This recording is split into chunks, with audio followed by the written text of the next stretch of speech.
When I walked over this morning and looked at my garden, it looked like someone had been in there working all night, and something had. The local wild hogs here, called javali, obviously liked the fact that I'd watered my garden yesterday, and they took advantage of playing in the mud all night. They don't do much harm. In fact, they clean up a lot of fallen fruit and things like that around. So this morning they went a little overboard, and I'll have to find a way to keep them at least out of the garden. But that reminded me of an event that happened to my father and I when I was, maybe 5 years old, imprinted in my brain. It will always be there. And it has to do with wild hogs that used to roam southern Mississippi years ago. So my dad was an outdoorsman. He hunted all winter. He fished all 3 other seasons. And he had a well-earned reputation. People often loaned him their dogs for a year or a season or two so that he would train them primarily for quail hunting. And if you wanted to know if the fish were biting, he'd tell you the signs to look for, and he'd be right. To this day, if there's a front coming in, I think about going fishing because I know they'll be biting. If the wind's from the south or from the west, I'm reaching for the rod in my tackle box because I know they're going to bite. If it's from the north or the east, I'll probably find something else to do that day because they're just not going to bite. But if I decide to go fishing anyway, I hedge my bets, make sure there's always something else ready to cook for dinner because we won't be eating fresh fish.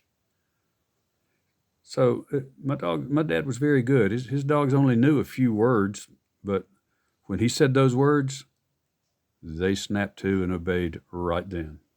Sometimes I thought his training methods bordered on the brutal, but his dogs did what he said. They loved him. They were very, very good. We didn't have a lot of money, but I routinely saw him turn down a lot of money for his dogs because they weren't for sale.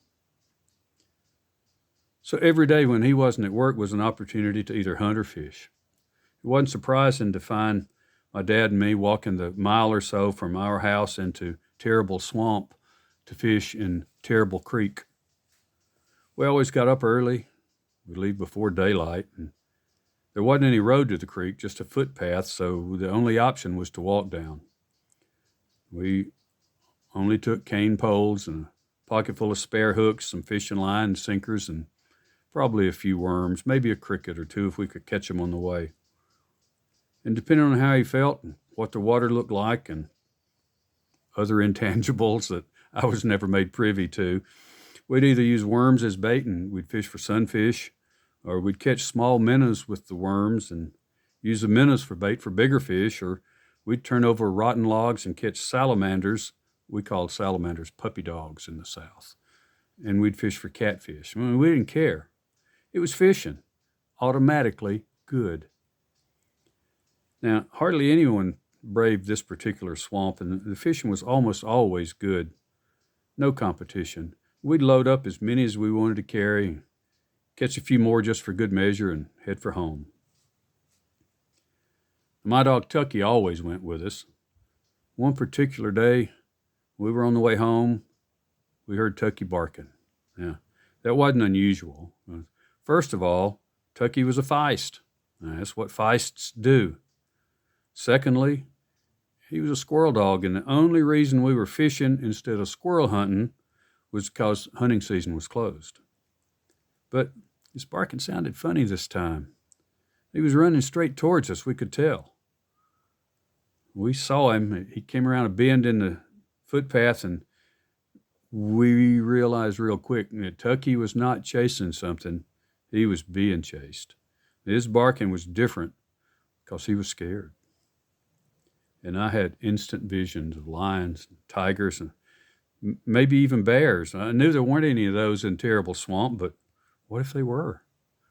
And Tucky wasn't afraid of anything. I seen him take on dogs twice his size without any hesitation, and I'd never seen him lose. He was that tough.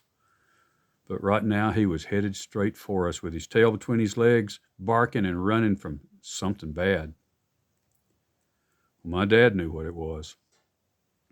He grabbed both fishing poles and told me to get right behind him. I could tell he was scared too. I had no idea what manner of beast was about to come around the bend in front of us, but he was prepared to take it on with two puny cane poles as weapons and a scared little boy and a barking dog as his backup. First thing he did was turn around and yell, "Get!" at Tucky. And Tucky took off, because whatever it was, he was bait for it. I started hearing grunts and squeals, and I heard the bushes shaking as something came through them towards us, and then all of a sudden a whole herd of wild pigs burst into the opening, led by a big, hairy boar with big, long tusks. They were pigs of all sizes, and when they saw us, they froze. We just looked at each other for what seemed to be a couple of hours, and they started shuffling around, and I didn't realize it then, but they were quietly surrounding us. And my dad looked over his shoulder and asked if I could hear him. I said, "Yeah, I can."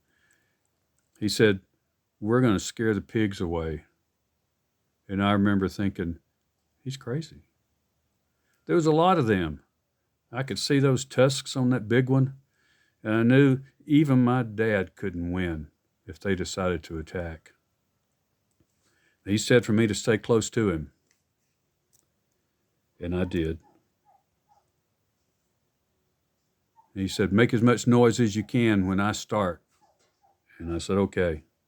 So he took off, running right at the big boar, yelling at the top of his lungs, brandishing those fishing poles and whipping them around in the air so they whistled back and forth.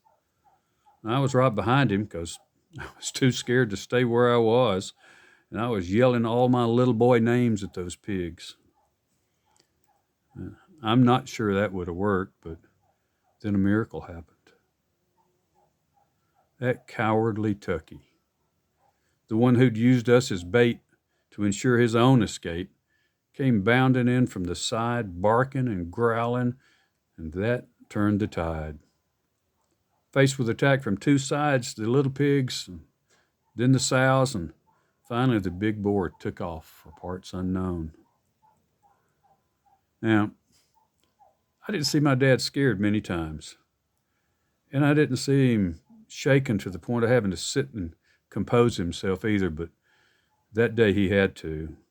He said, "That was a close one," and when we were ready, he took off for home. Never again did we go into Terrible Swamp unarmed. Now, within a year, all of the wild pigs had either been trapped or shot, but we still went armed because once was way too many times. Tucky got us into that mess. Tucky helped us get out. But what I remember most about that day is my dad facing down a whole herd of wild pigs, armed with a couple of sticks in his hand.